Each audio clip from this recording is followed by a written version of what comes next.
Oke, assalamualaikum warahmatullahi wabarakatuh. Halo guys, balik lagi dengan Inul Motovlog. Setelah kemarin kita ngevlog pakai bahasa Minang, kita kembali lagi ngevlog pakai bahasa Indonesia.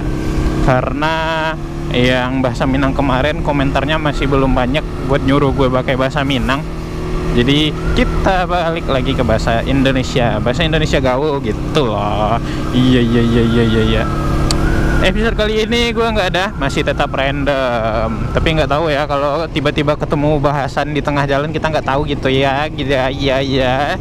Anjir, lebih banget sih gue hari ini. Gue rencananya mau ngisi bensin, tapi pengen nyoba isi bensin di batas kota Pariaman yang ada di Nare. Sebenarnya Nare itu ada di bagian belakang lewatnya, tapi gue sengaja jauh-jauhin biar bisa ngevlog. Ya Allah, kelilipan gue sama tuh pentalan debu dari truk depan ini. Jadi gue mau coba isi bensin di pom bensin sana. Mungkin kita akan lewat jalur sini, terus masuk jalur Jati langsung bypass nanti kita belok kanan ambil jalur ke Nare. Jadi perbatasannya itu ada di Nare. Ya, semoga ketemu orang-orang random yang unik-unik ya, sekalian bisa dijadikan konten buat motovlog. Wah, senang banget lah saat semangatnya bikin vlog itu ya. Seneng banget. Ya mungkin ini vlognya nggak terlalu lama sih ya, kayaknya sekitar 10 menitan deh. Yang penting gue mah meracau saja di sini. Oh ya guys, gue mau tanya ke kalian, buat teman-teman mungkin ada yang pernah ganti spion sama spion yang agak kecilan gitu, tapi kita mendapatkan pandangan yang luas seperti spion standar ini. Soalnya kemarin gue pernah beli spion yang kecil, gue kira awalnya itu jangkauannya luas, ternyata kecil, sempit banget, jadi banyak titik blind spot di belakang jadinya. Kalau ini nggak, sedikit banget malah titik blind spotnya. Kalau teman-teman punya saran, silahkan tulis di komentar merek spion apa yang disarankan untuk gue. Soalnya kalau punya si MT ini kan terlalu lebar nih, lebih lebar banget malah dari stang. Gue takut malah nampol spion mobil orang kalau lagi selap-selip.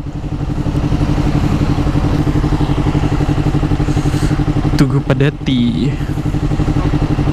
Wah, gue keinget nih kalau bicara tentang Padati ini, cerita ayah waktu itu.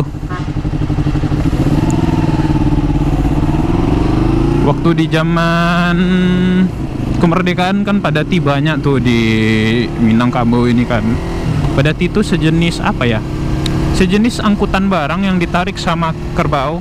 Nah, biasanya mereka tuh jauh-jauh tuh, ada yang dari Payakumbuh tarin barang ke Padang pakai Padati itu lewat jalur jalur yang sekarang ini tapi masih jalur tanah. Bahkan mereka lewat malam-malam gitu. Padati ini sering dikerjain sama orang-orang di jalan. Kalau kusirnya lagi ketiduran misalkan di jalan pada malam hari, biasanya diisengin sama orang buat diputar balik lagi arah Padatinya, arah ke asalnya gitu lah guys. Kan kasian ya, misalkan nih dia datang dari Payakumbuh terus sampai di Silayang atau di Padang Panjang, dikerjain sama orang, disuruh putar balik Padatinya. Dan si kusir Padati pun juga gak tahu kalau dikerjain, terus tiba-tiba kebangun, kok masih di Payakumbuh gitu. Anjay garing. Apa banyak yang ngelanggar ya? Heran. Nggak apa-apa, Anda masuk CCTV saya.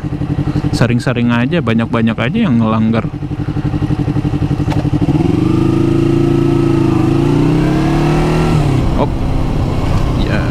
Jalan di sini selalu jelek. Awal-awal dulu itu jalannya bagus loh di sini, tapi lama-kelamaan makin jelek, terus ditambal-tambal terus. Kalau menurut gue, kalau jalan itu ditambal-tambal terus, misalkan dipotong, tambal kayak gini, potong nih, ini kan tambalan nih, dipotong, ditambal nih, kan konturnya beda tuh, agak naik sedikit. Nah, kalau yang sering lewat ini kendaraan-kendaraan besar, menurut gue malah makin hancur aspal sih. Ya enggak sih? Coba komen deh guys, kalian yang anak-anak Iya, gue nggak tahu apa jurusannya. Yang berhubungan sama pekerjaan jalanan, benar gak sih? Kalau yang gue lihat-lihat ya gitu, aspal yang ditambal-tambal gitu, ujung-ujungnya juga makin rusak. Nih, ini buktinya nih. Ini kemarin nih ditambal makin rusak malahan, makin dalam lubangnya. Soalnya hantaman dari kendaraan besar itu kenceng banget loh guys. Apalagi aspal ini cuman kayak apain gitu, kayak ditabur aja di atas sana, kayak ngembangin karpet. Beda sama beton. Kalau beton kan agak ditanam dikit tuh, makanya lebih bagusan beton sebenarnya. Dan kalau beton, kalau kita lewat malam pun juga enak, cahaya diserap dengan baik sama beton. Beda sama aspal. Kalau aspal kadang kalau terlalu hitam, riding malam malah mantul cahayanya, nggak kelihatan jalan. Oke, kita jalan. Kalau di simpang ini ya, simpang ini nih jarang yang ngelanggar nih guys. Soalnya simpangnya agak bikin bingung dan banyak blind spot. Coba deh kalau persimpangan yang blind spotnya kecil, banyak yang ngelanggar mah. Jalan kereta. Sudah lama kereta tidak lewat semenjak diberlakukannya PSBB. Udah berapa bulan tuh ya kereta nggak jalan. Biasanya kan kereta itu lewat tiap harinya berapa ya? 1, 2, 3, 4, 5, 6, 7, 8 kali PP Padang Pariaman. Dan selalu bikin bising dekat rumah gua. Bising apalagi subuh-subuh tuh. Jam 5:30 tuh kereta udah lewat guys. Udah ngemagunin gua tuh. Jalur yang ini enak guys. Beda sama bypass tadi. Bypass tadi jelek banget. Kalau ini mah mulus banget jalurnya. Pengen narik dah. Bismillahirrahmanirrahim.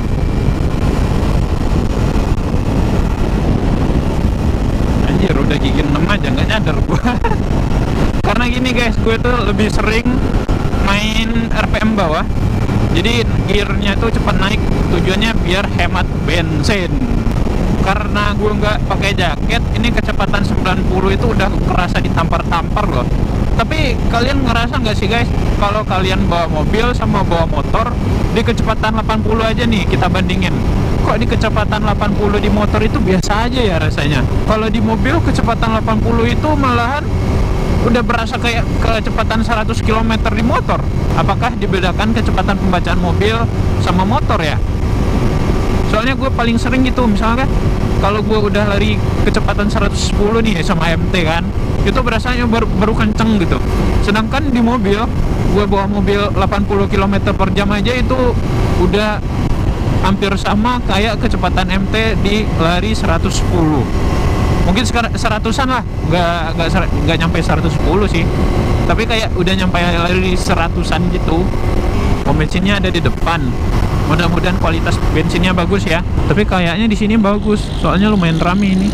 Dan tempat rest area juga nih, pom bensinnya lumayan luas. Masih nggak record nggak ya? Oke, masih. Gue agak ragu soalnya guys. Ini apa namanya? Baterainya udah setengah tinggal tadi. Pertalite Pertamax. Nah ini Pertamax nih. 50 aja cukup, soalnya kita nggak touring. Dan CMT dipakai buat siang aja, buat ngantarin dari rumah ke toko. Terus sorenya kalau mau ngevlog, ya udah itu aja. Paling 50.000 ini tahan 2 mingguan deh sama CMT. Yuk kita isi bensin dulu. 50 kak.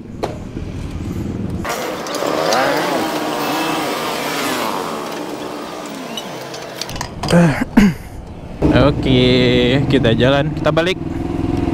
Soalnya kalau ke kiri kejauhan, ntar gue telat pulangnya lagi. Udah berapa menit nih gue ngoceh ya.